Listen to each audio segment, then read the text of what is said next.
Bonsoir, bonsoir à tous, bonsoir à toutes. C'est l'été Smart. Ravi de vous retrouver en ce début de semaine.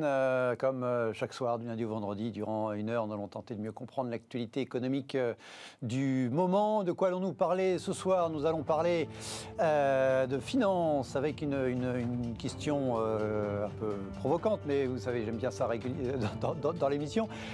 La finance est-elle redevenue déraisonnable? Double négation, avec une nouvelle accumulation d'affaires, alors que le procès Natixis se s'ouvrait aujourd'hui. On a depuis une dizaine de jours en Grande-Bretagne avec des répercussions en France dans la sidérurgie. On a depuis une dizaine de jours l'affaire Greensill. Et puis, depuis la fin de semaine dernière, c'est aux États-Unis, une affaire autour d'un hedge fund qui a eu des grosses difficultés avec un impact majeur sur un certain nombre de banques d'investissement et sur un certain nombre de cours d'actions à Wall Street. On y parlera.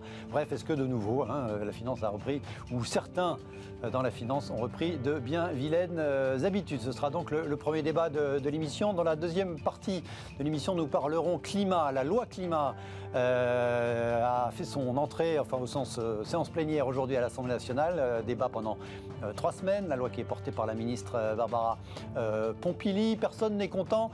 Et c'est un bon signe, c'est le titre du débat. Parfois on dit qu'effectivement quand on est des deux côtés, on a des oppositions, c'est peut-être que la voie médiane a été trouvée. Est-ce que c'est un compromis? Est-ce qu'un compromis c'est forcément une bonne chose de façon générale? Et en l'espèce sur les questions climatiques, ce sera la question que je poserai à mes deux invités. Qui sont-ils ce soir? À ma droite, Jérôme Mathis, bonsoir. Bonsoir.